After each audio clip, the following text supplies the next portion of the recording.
voudrais revenir sur la question des rapports entre judaïsme et christianisme. Il y a des gens qui jouent sur les mots. Moi, ce qui m'intéresse, effectivement, la notion de prolongement me paraît intéressante, quelque part. Mais qu'est-ce que ça veut dire le prolongement? On joue sur les mots. Le mot prolongement, qu'est-ce qu'il veut dire? Ça veut dire quelque chose qui suit, qui se met à la suite.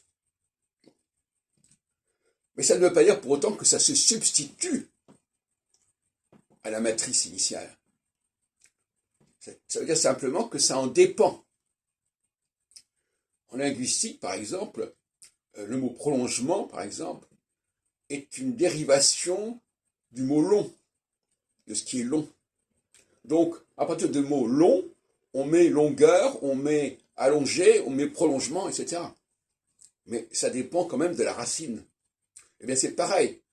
Il y a le judaïsme, qui est matriciel, dans le plan divin, et qui peut avoir des prolongements sous la forme du christianisme, par exemple.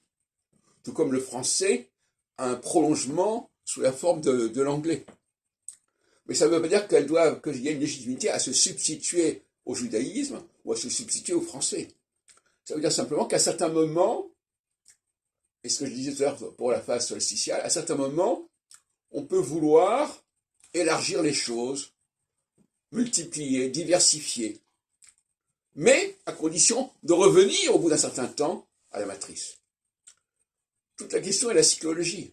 On peut très bien laisser les choses se prolonger à condition qu'il y ait une cyclicité qui permette de revenir à l'origine à un moment donné, de façon périodique.